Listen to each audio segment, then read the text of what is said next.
John and Sam in Japan, the international comedy podcast. Theme tune time. Let's go, John. John and Sam in Japan. John and Sam in Japan. John and Sam in Japan. I told you there's no way I'm singing. Come on. John and Sam in Japan. John and Sam in Japan. Yeah. John and Sam in Japan. Never gonna happen. And put your clothes back on, it's just weird. Never. John and Sam in Japan, the international comedy podcast. Welcome to the show. He is John. Okay, so we're persevering with the two Ronnie's intro then. In that case, he is Sam. Yep, play along. And this is John and Sam in Japan. The international comedy podcast. Episode 2. I know, episode 2. Can you believe we've made it this far? It's pretty impressive. Yeah, I don't think I've ever put this much effort into anything in my life. Yeah, I think you're right. Okay, well, thanks for that. Go on in, so episode 2, do you think it's going to be as good as the first? I trust us. Oh, I don't know if I would. Why is that?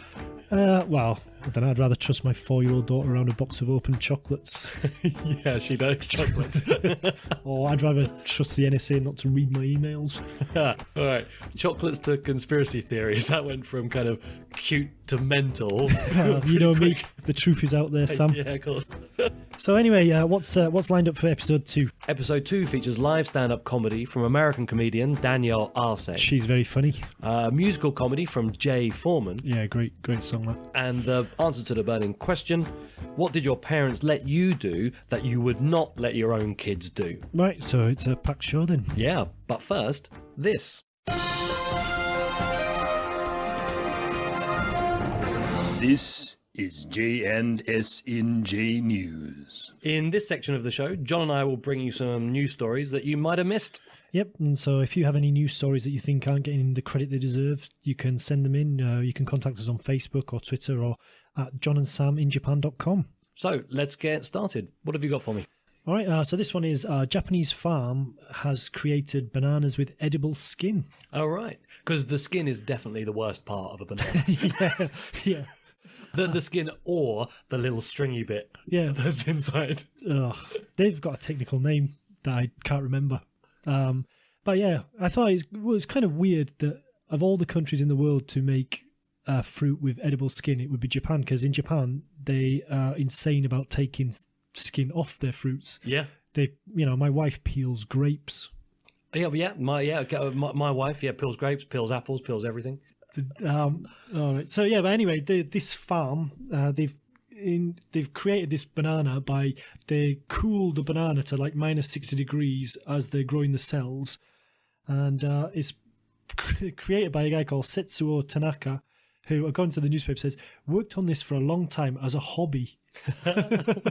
What's his real job, I wonder? No, I think he needs to get a girlfriend. Yeah, or boyfriend. Maybe that's why he's growing bananas that you can eat. Anyway. Yeah, so he said the motivation for his development was the fact he wanted to eat a banana that was delicious and safe, and people can eat the peel because it's cultivated organically without chemicals. So Mr. Tanaka really just sounds very lazy. He can't be bothered to peel a banana. Yeah, I mean, I'm not sure about the name of the banana. So in English, they've called it Mongee. Mongee. So mongi. But that's the mongi banana. I see the problem. But if you do speak Japanese, it might be monge. Yeah. The monge banana or the mongi banana. Either way, it sounds a bit idiot. So let's see. A banana with an edible skin. What do you think? What's the good name for it? How about the banana? Not bad. Not bad. Listeners, if you've got a better idea, then please get it in, because I think Mr. Tanaka of the edible banana skin brigade is going to be needing a different name to the mongi. Yeah. It says you have to wait for them to go slightly brown, which is, I hate it when the bananas go brown. You see, I'm a brown banana man. Right. Yeah. He said the bananas being produced only in small batches, and the big thing is that for one banana it costs 648 yen, which is about £4.30, or I guess about $5. All right, it's pretty expensive. Yeah, it's an expensive banana. And just to eat the skin, I mean, I can't see it catching on. No. But it's nice to have a hobby. Yeah, it is. And I bet that when he was trying to get that right that it drove him round the bend. Hey. This is J&S&J News. Okay. So go on in. Well, what have you got for me? All right. Well, for you, I have some international news. This was a story. I'm not going to tell you the headline. I'm going to read you part of the headline. I want you to guess what goes in the blank. Okay. So the headline is China vows to crack down on what? Oh, God. I mean, China vows to go. Careful. How long have you got? Yeah. Dissidents. Well, it's actually slightly more lighthearted than that. China vows to crack down on funeral strippers. Nice. Is that even a thing? Well, obviously it is a thing. But... Yeah, according to the independent newspaper in England, it says China has launched a fresh crackdown on funeral strippers. The Ministry of Culture said it would target obscene, pornographic and vulgar performances, which will probably mean this podcast is included. I'm not sure about the pornographic element, actually. Yeah, I've got my clothes on. At what point in the funeral ceremony do you have a stripper? I'm not sure. I suppose it's before they burn them. Oh, it's dark. Yeah, what, as they're going through into the furnace, does somebody dancing with their top off? I'm not sure. It doesn't say that in the article, but it does say that a newspaper, the Global Times, was quoted. It said the tabloid claimed that they the strippers sauntered into the crowd and rubbed men's crotches while occasionally reminding them not to take pictures. Right. Because it's, of course, not very nice to take pictures at a funeral. No, yeah. I mean, would that stop you from crying about your granddad dying if there was some stripper rubbing herself up against you? Yeah. Or is that what he wanted? Is that what he would have wanted? Yeah, well, it depends on the grandfather. I'm not sure. My grandfather was fairly straight-laced, so I don't think Not it would into have Chinese strippers. been not his cup of tea. No. So where did you get that from then? So it's not hereditary then? Yeah. It continues. The reason they do this, some of the Chinese, is in a bid to show off their disposable income and boost numbers at the funeral. Right. So I can see how. To be honest, yeah, I'd probably go to a lot more funerals. Yeah, I can imagine that the number of men probably outweighs the number of women. Yeah. Sort of a bit of a sausage party going on. It says Beijing first banned funeral strippers in 2015 after 2 cases where exotic dancers staged obscene performances. What a great job that would be, to be like a police officer who gets to gate crash funerals just to check how raunchy the strippers are. Yeah. Also, I think, just as a story, it's quite unusual to have more than one stiff at a funeral. Yeah.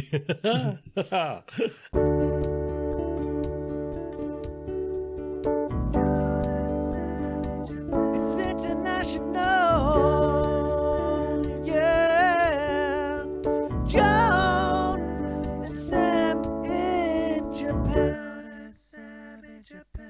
John, who's this episode's featured performer?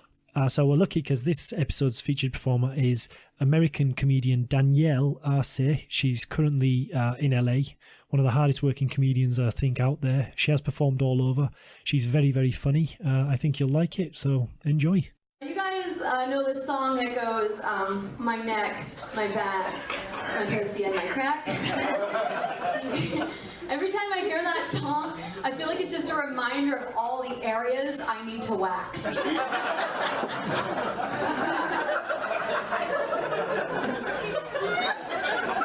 we're like real, it's obviously also like my legs, my arms, my armpits, my mustache, and the tops of my toes. Like, very hairy woman.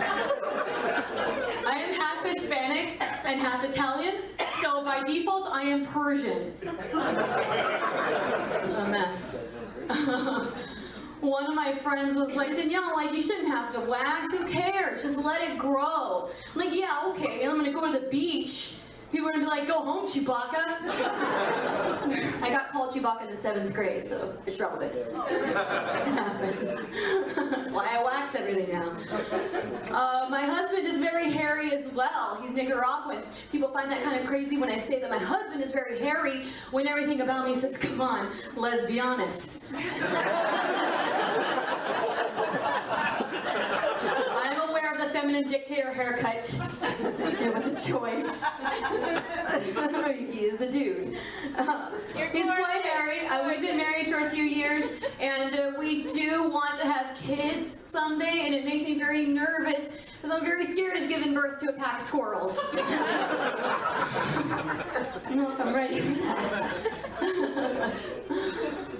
Oh man, I'm 30 years old. It's like, seems like you should be around the corner having kids, but I'm just not ready. All my friends are doing it. And they like to shove it in my face. All the pictures and videos of their kids, you know? Like, oh my God, look at little Kaden. He took his first steps. Look. I got like 5 videos. Look. Okay, I can spell on Facebook too. Oh, look at little Kira. We just had her birthday party. It was Frozen themed. We had a real Elsa there. Look. Like, original.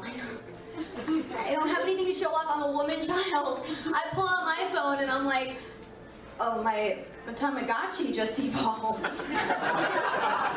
We just took a poop. Look at that. I'll clean it up later. I'm 30 and I have a Tamagotchi app on my phone. What am I doing with my life? All my friends are having kids. One thing I can't stand that all of my friends are doing now that wasn't a thing like a couple of years ago, they're all having gender reveal parties for their babies. I think it's so stupid. It pisses me off. Every time I see somebody have a gender reveal party and they post it on Facebook, I always hope that their baby turns out to be trans. Or at least gender fluid, you know? It'd be great. It's a girl, no, it's a boy. Great stuff from Danielle Arce there. And if you want to see more of her, she performs regularly all over South California, and this year she's planning to be in Phoenix, Arizona, Las Vegas, Nevada, and New York City. And you can catch all the information about her shows at her website, daniellearce.com. Or you can go to our website, johnandsaminjapan.com. Now, time for a word from our sponsor.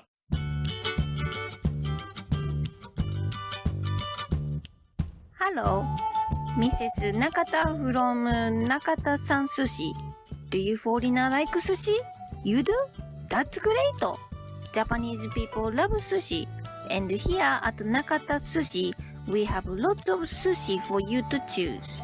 We have all the different kind of sushi that Japanese people like, and also we have some special sushi made just for you foreigners, such as hamburger sushi and fried chicken sushi.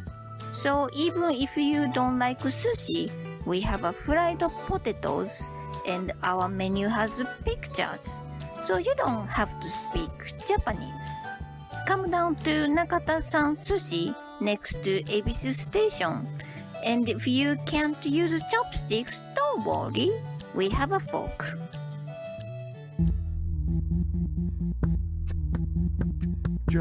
John Sam in Japan.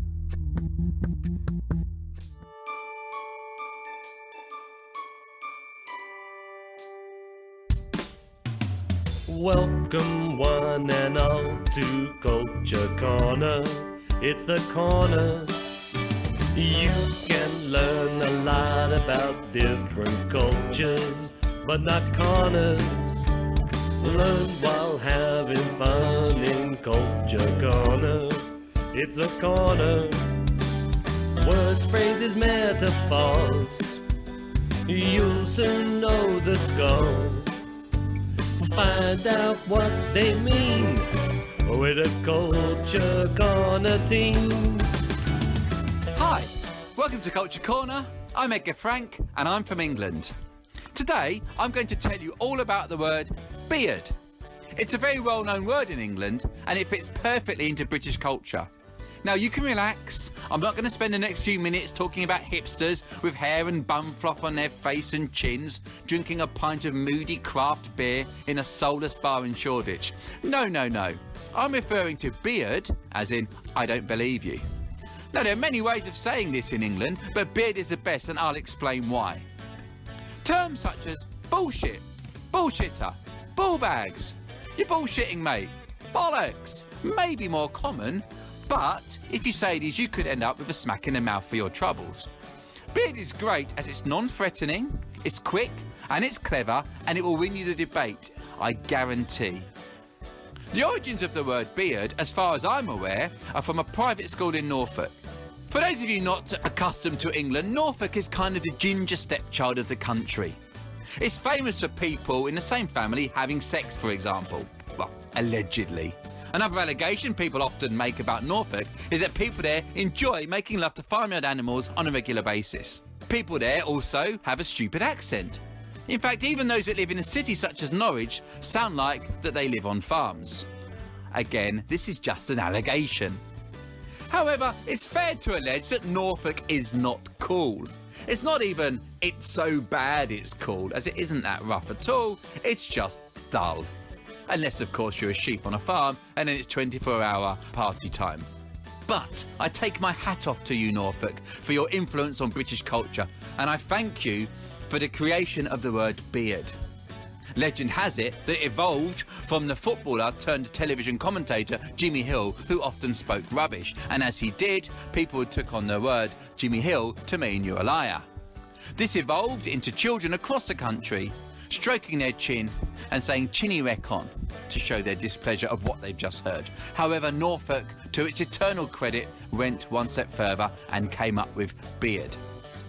So how do you use it? Well, beard is subtle. You don't shout beard at somebody when they've said something you disbelieve, but you say beard just loud enough for them to hear you, but also not quite loud enough for them to fully understand the word you've said. And I guarantee them being British, they'll be far too polite to ask you what you said or to challenge you. So the benefit is you've called them a liar to their face and they haven't got an idea that you've done it. Here are some examples. Oh, hi Edgar, I completed FIFA 18 last night. Beard. Hi Edgar, I've got a new girlfriend and she's absolutely beautiful. Beard. Edgar, my job interview went really well and I'm sure to get the job. Beard. As you become more confident in using beard, slightly put your head down and look away as you say it. This will just kind of add that little bit of intrigue into what you're saying for them, but again, I guarantee they will not challenge you. Try it out. It's beautiful. Beard. Releases endorphins in you and you will feel great about saying it. And you will also have the little victory over somebody who you believe has told you a whopping great lie. So, that's all you need to know about beard. Thank you for listening to Culture Corner. I'm Edgar Frank. See you next time.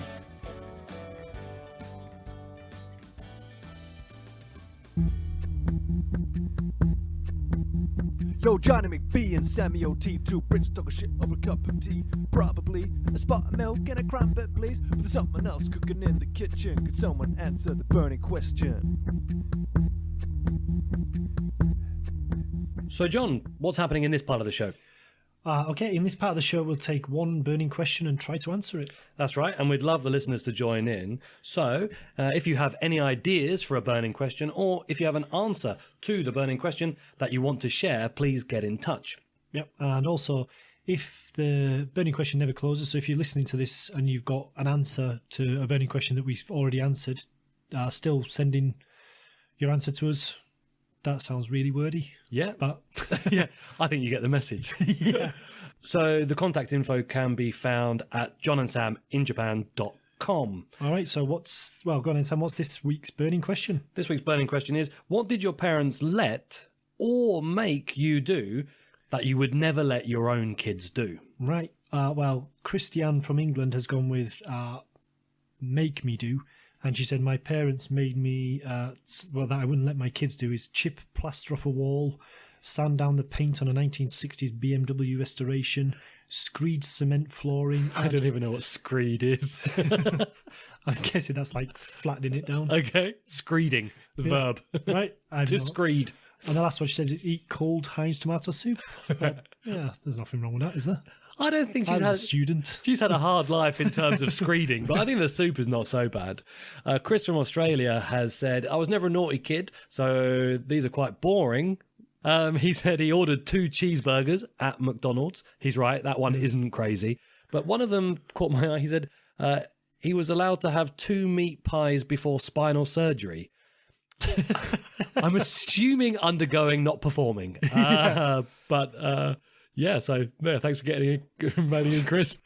We've got one from Vicky in England, and I don't know if this is her mum made her do this or her mum didn't let her do this, but she just said attempting to jump down a full flight of stairs when there was a glass door at the bottom. Yeah. I mean, I'm assuming she doesn't want her own kids to do that, but I don't know if her mum made her do that. Made or let her, I'm not sure. Yeah. But that would teach you to stop abruptly, which is a skill to have. For what? For what? You know, where you're walking down the street and people suddenly stop in front of you? In Japan, yes. Yes. So having that skill, not bumping into people, it's Vicky, your mum's taught you well there. Just come and live in Japan. You've got all the skills required, especially if you speak English. Melissa from England said she'd never let her kids eat the sheer amount of chocolate that she did with the remainders of her lunch money.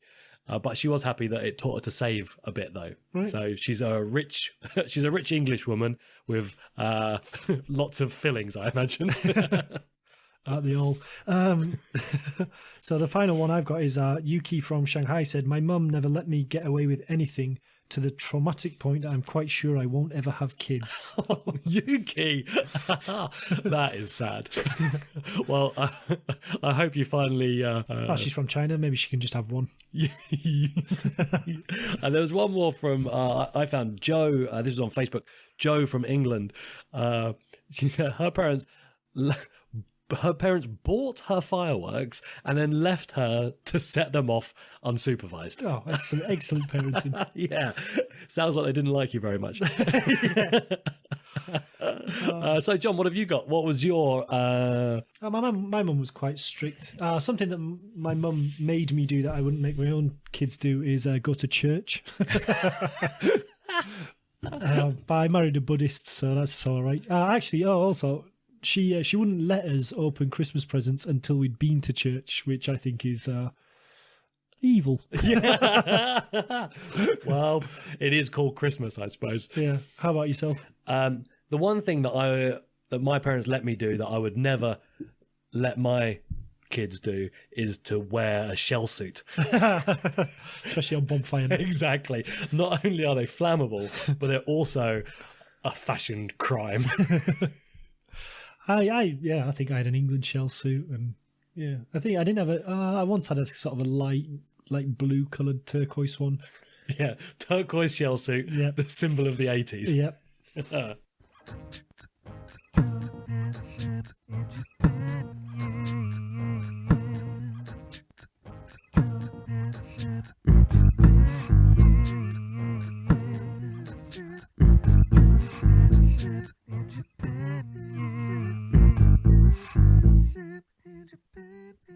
All right then, Sam, so who have we got to finish this episode? The final comedian for this episode is Jay Foreman. He's a British musical comedian based in London. He's performed 4 critically acclaimed sold-out shows at the Edinburgh Festival Fringe. He's very... Mouthful. Yeah, it really was. Tongue twister. He's really funny. This is his song, Pretend You're Happy.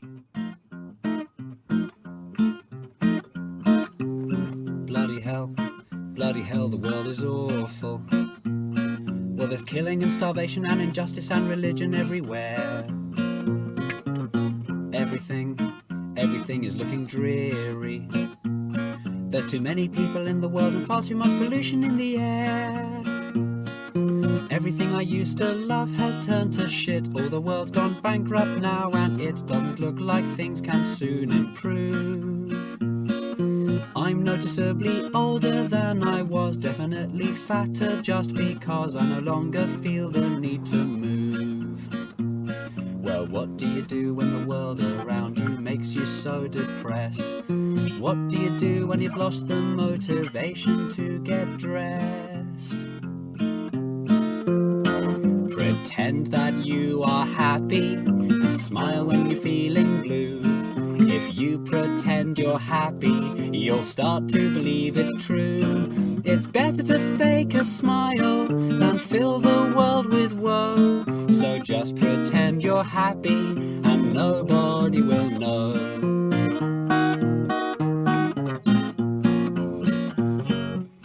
Bloody hell, the world is scary. 'Cause there's nothing but corruption and destruction and reality TV. Every day I slowly realise every single thing I used to know and trust is run by people just like me. One at a time I'm losing touch with my former friends, and lately it seems I never ring the contacts in my phone. Every time I breathe it could be my last breath, and I'm getting closer to my death, for which I will probably be alone. Well, what do you do when you've lost all the ambitions you once had? What do you do when the slightest inconvenience makes you sad? Pretend that you are happy, smile when you're feeling down. If your friends think you're happy, they'll still want you around. You'll realise it's important to be glad with what you've got. So just pretend you're happy and keep quiet if you're not. Pretend that you are happy, smile when you're feeling blue. If you pretend you're happy, you'll start to believe it's true. It's better to fake a smile than fill the world with woe. So just pretend you're happy and nobody will know.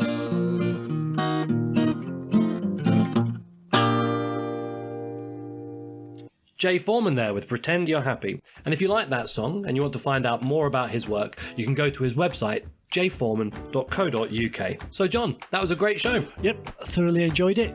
Yeah, that just leaves us to say thanks to our featured stand-up performer, Danielle Arce, and once again, thanks to Jay Foreman for his song. You can find out more about their stuff at our website too, which is johnandsaminjapan.com. And also, if you want to answer the burning question or suggest a burning question or submit your stand-up or your musical comedy, you can contact us on social media or again on the website johnandsaminjapan.com. That's right. And we'd love you to subscribe to our podcast. That would really help us out. Leave us a review, give us a 5-star rating, and tell all your friends, tell everyone you know. Anyone you know, yep. Literally anyone you know. So that's all from us. Catch you later.